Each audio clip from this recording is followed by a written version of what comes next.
আসসালামু আলাইকুম রহমতুল্লাহি বারাকাতুহু। সম্মানিত প্রিয় মুসলিম ভাই ও বোনেরা, আর ইসলামী টিভির পক্ষ থেকে সকলকে জানাই আন্তরিক মোবারকবাদ। আশা করি সকলে ভালো আছেন। আমি আলহামদুলিল্লাহ আল্লাহর রহমতে ভালো আছি। আজকে আপনাদের মাঝে আলোচনা করব, রক্ত নিলে কি অজু ভেঙে যায় এবং কি কি কারণে অজু ভেঙে যাবে সেই সব কারণগুলো আমরা জানব। তো অজু ভঙ্গের কারণসমূহের মধ্যে একটি প্রসিদ্ধ কারণ হলো শরীর থেকে প্রবাহিত রক্ত বের হওয়া।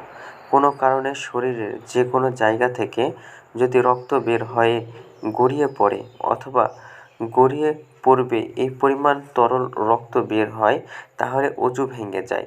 একইভাবে শরীরে রক্ত প্রবেশ করানোও অজু ভঙ্গের কারণ।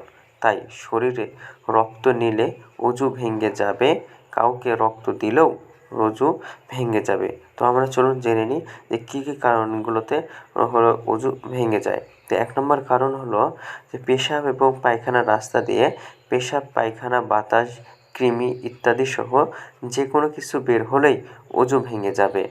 2 নম্বর কারণ হলো শরীরে যে কোনো জায়গা থেকে রক্ত বা পুজ বের হয়ে গড়িয়ে পড়লে অজু ভেঙে যায়।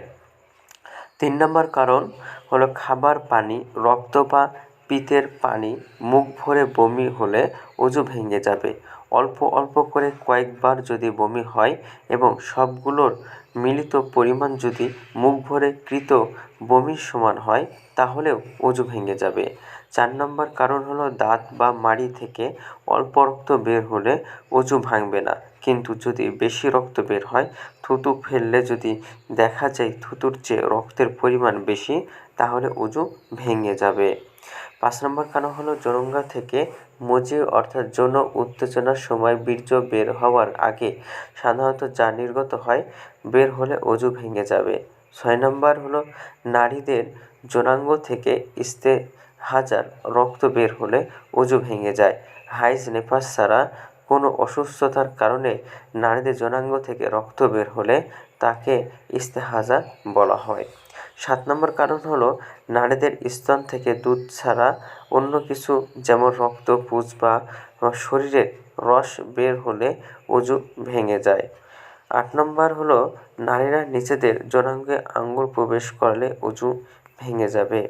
9 নম্বর কারণ হলো পিছনের রাস্তা দিয়ে বাতাস বের হতে পারে এমনভাবে ঘুমালে, কিছুক্ষণ বেহুশ থাকলে বা উন্মাদ থাকলে অজু ভেঙে যায়। 10 নম্বর কারণ হলো নামাজের মধ্যে অট্টহাসি হাসলে অজু ভেঙে যায়। তো এইসব ছিল কারণ। তো ভিডিওটি ভালো লাগলে অবশ্যই চ্যানেলটি সাবস্ক্রাইব করে পাশে থাকবেন। ধন্যবাদ সকলকে। আসসালামু আলাইকুম ওয়া রাহমাতুল্লাহি ওয়া বারাকাতুহু।